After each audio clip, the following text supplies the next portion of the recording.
What is up, y'all? Hey, guys. We are here with another great reaction. If you are new, make sure you hit that subscribe. We are trying to hit 100K this year. You guys are doing a fantastic job helping us reach that goal. Yes. Today, we are diving into a NHS rescue. I guess this is y'all side of paramedics, but this is a horrific accident. I don't know what kind of accident it is, car crash or something else. But this is like a play-by-play of your paramedic team handling something crazy. So, let's dive in. Where are we, guys? Where are we? Just a quick brief, where are we? 114 emergency service personnel are now at the scene of the crash. Medical teams focus on the two critically injured patients from the taxi, while fire crews continue to work on getting the driver out. How many more people have we got coming to this area? One at the minute. One that's in the taxi. Okay, so this is ready for this one. Take straight up there. Right. Katie and Nick prepare to take the patient trapped in the taxi. You know what? Once again, I give my hats off to first responders. Their job is, the stuff they see. To show up to this type of stuff and you don't know what's Every in there, day. I don't know if I could do it. I don't know if my mental will allow me to just block out seeing it. Like, you might They're be carrying definitely me heavy out shit. on a stretcher because I passed out from seeing it. Like, that is, I can only imagine what the inside of this car looks like. Right, let's get BVM and everything out ready. I want somebody to take charge in the ambulances, turn them all round, okay? Check breathing, check pulse. Straight over there. Just be ready.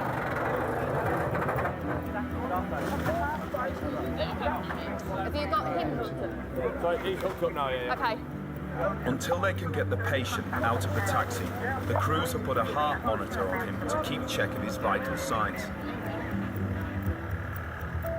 Yeah. We've got a monitor on him. He's asystole. He's looking at his injuries. He's saying he's incompatible with life. Definitely. 100%. Just confirm. Fine. Okay, so step back from that, pick up your kit.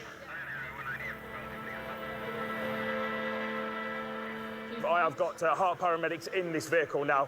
Are stating the adult driver of the taxi's injuries incompatible with life. They're confirming a roll on that patient. Receive. Thank you. To confirm, I have times 4 adults deceased at scene so far.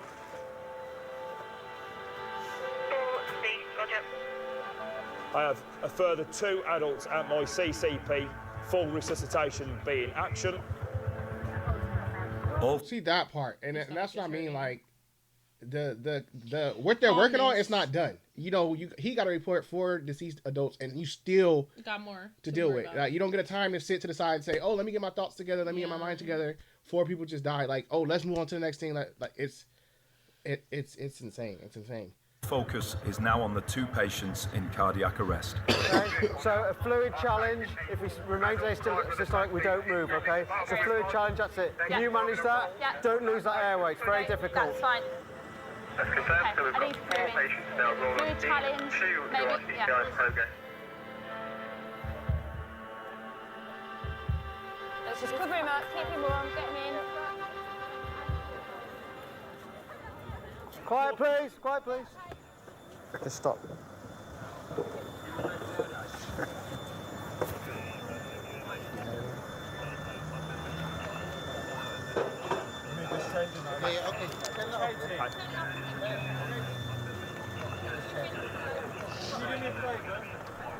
Okay, he does have a low volume pulse. Okay, so keep going with the fluid, he goes. 4452, you guys are taking this patient. Keys are in the truck. Thank you, just an update then, we are moving 1 casualty, adult male, from our CCP to QE. 4452 is the vehicle with Mike Delta 98 escort with massive blood loss. He needs the massive hemorrhage protocol, please access him. Ready, set, move. Nice and slow, guys, nice and slow. Okay, I want some fluids going in, please. So with an ETA of 6 minutes into the QE. Details all received. QA. Hi, I've got a further patient coming to you. Another one, okay. Yeah, so we've got 1 adult male Yeah. with massive blood loss. He is currently in a low flow state in traumatic cardiac arrest. Okay. Clearly, we need the massive hemorrhage protocol activating and blood hanging on See, their arrival. streets are always like. They're moving him on the cardiac arrest now to the QE. Major blood loss. Oh, God. Yeah. And it's crazy. I just I came across a TikTok somebody talking about a lady. She said she worked for dispatch, and there's people in the comments like, "Oh, you know, how did I get a job like that or do that?" And she said, she's like, "Oh, I've been doing this 20 years." She's like, "I wouldn't recommend it." Like, she's like, although I did it, she's like, I'm 20 years in. She's like, I'm numb to it now. But she was like, my first 5 years, she just wanted to quit. She said she didn't even want to. She said the calls you get, the screams, the what you hear, and you have to stay calm on the other end of that phone. She said you never know what type of call you're gonna receive and you when have that to phone remain rings. calm and be professional. That's what sucks. Like, not that you shouldn't be, but it's hard. Yeah, I You're thought about human. that when that lady was right there listening to what she listened to. Like, and then you feel like you can't do nothing. A lot of people want to help. Like, you know, our human instinct is like, oh, I wish I could help. And you just listen to like, oh, 90% blood loss. Like, it's crazy. Back up.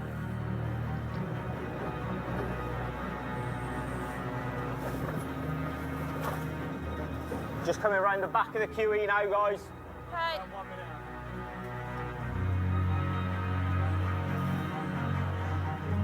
If that's their hospital, that is huge. Yeah. For sure.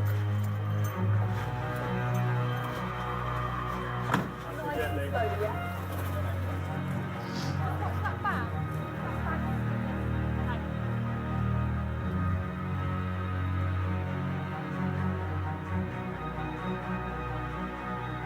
Looking at the 5-5, go ahead. The 5-5, thank you. Just to confirm, the second adult female that was at the CCP has been confirmed recognition life extinct 0206. Oh, God. All received. She knows what they're saying. Yeah, thank you, that's received. I can't believe that's 5 to 6. Oh my gosh. Oh, God. Hi, QE, it's Aidan. On the trauma desk, all the other 5 have been confirmed deceased at scene. So you won't be getting any more major trauma patients. Thank you very much for all your help. Thank you, bye. Tell you one thing, I'm never going to look at that road the same, and I'm never driving fast down that road again.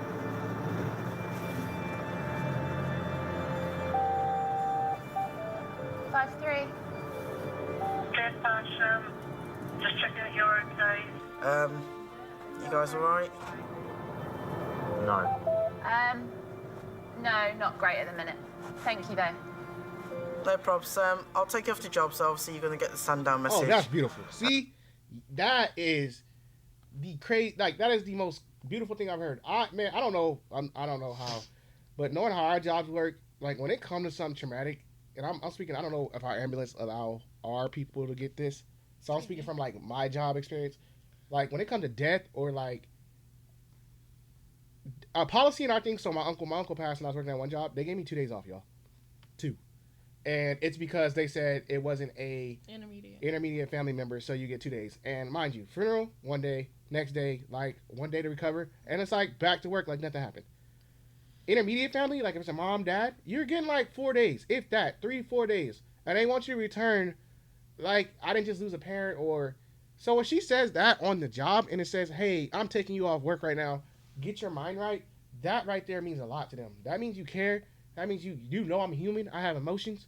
And just to hear that, I was just like, that's not real because we're taught to just go back to work. I wonder if that works at for our ambulance, our paramedics. I watched a guy, I won't say what job it is, I just say what I was doing. I watched a guy, we were moving a ladder. And I don't mean like a ladder as in like a ladder you use to climb like onto a roof of a house. I mean like it's a staircase, like a metal staircasing. And this thing is huge. I watched, so it had to be, to show you how heavy this staircase was, it had to be picked up by a crane. And so we were moving some stuff, and I watched a crane, that staircase, land on somebody's foot. Luckily, he had steel-toe boots. We had to watch that happen, and I remember them just saying, like, right after the paramedics got there, because I was right next to him when it happened, I remember them just saying, like, oh, go back to work. And then, mind you, the person dude that hurt his foot, they were, like, mad because, oh, you were in the wrong position, you've been doing this for how long? And you allowed that to happen? Like, the dude just could have lost his foot. And we don't care about nothing. All we care about is his mistake. And it wasn't a mistake. Like, stuff happens. But it was just like the characteristics of like, oh, get back to work. Like, we have to go back to work. He was back to work like 2 weeks later. It's a mess. It's sad. It's sad. I'll put it on downtime. Obviously, just. I shall let OM let us know when you guys done your debrief. Yeah, brilliant. Thank you. No worries, thank you. When you experience something traumatic, your brain is just stunned and it doesn't quite know how to process it. It's just like an absolute blast of white noise and energy, just utter mayhem, and then it's just stillness. That's when you start to think about it, and that's when it begins to set in.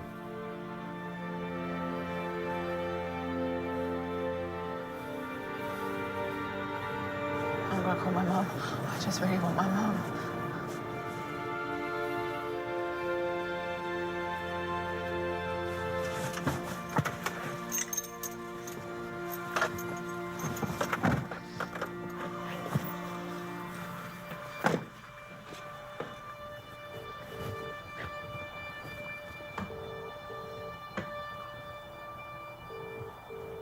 Mum? Hi, I've just had a really bad job.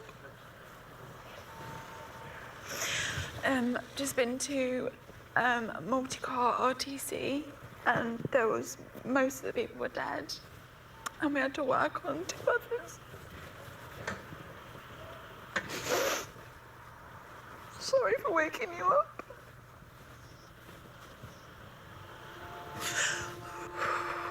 It was really, really awful.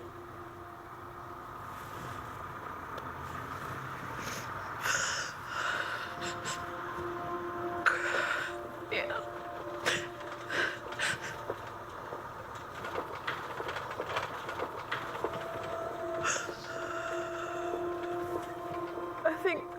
I think 5.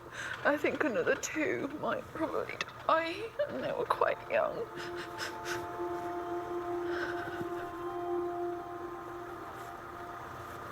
I just want to come home. I don't.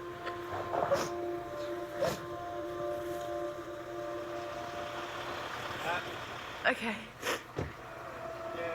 Yeah.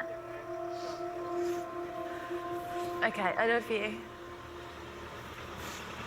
Love you. Bye. Bye. Bye. Try calling my mum, she's still asleep, I think. Couldn't get through. It's so important knowing you're not alone. Everyone's feeling the same. It's okay and it's normal to feel awful.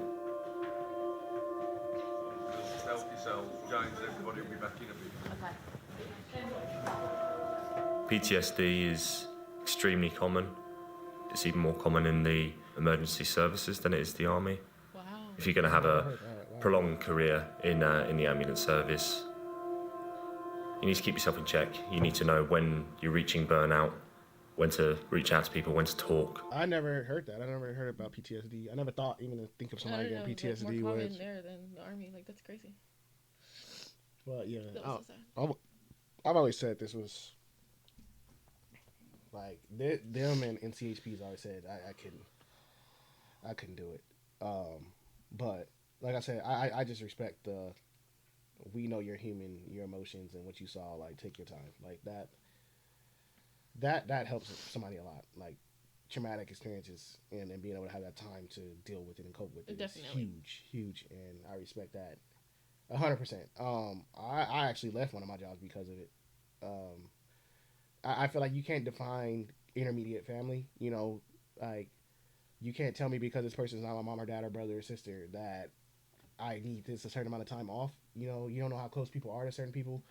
And at that point, like I was close to my uncle at that time, and I was like, he lived with us for years. And I was like, you can't tell me how to feel. And I found my uncle, you know, deceased in his chair. So it's like, you can't tell me, oh, you get this certain amount of time off. I literally clocked out and she was with me. She was like, I don't care. Like, I was like, I'm not going back to work. Like, they don't care that I have emotion and I'm going through something, fire me. And I did just that. And God opened another door for me, and I was able to get another job and a better one, a career. And that's when I went in the railroad, and it was the best feeling in my life because I was like, yes. So, like I said, that part right there means a big part to me, means a lot to me because you actually care about the human being. So, man, kudos to, like I said, first responders. I respect them wholeheartedly, and to see them and show their emotions of what they went through. To see 7 people die is That's hard. more than enough in one day, and in a time they probably And saw. just to say, like, what else did they see? Anything like opened or busted or anything, on the body, like. Yeah, and I'm glad she had her mom to pick up and have somebody Definitely. to talk to. That was huge. That's huge. She's like, I'm calling my mom immediately. I need somebody to talk to. So that was huge that her mom was there to cope her and help her through that. I know that meant a lot to her. So another, I wouldn't say great video, but it's another good video to show us like the side of things of their life and what they see. Thank y'all for tuning in with us once again. Let us know what you guys thought about this one. See you on the next one.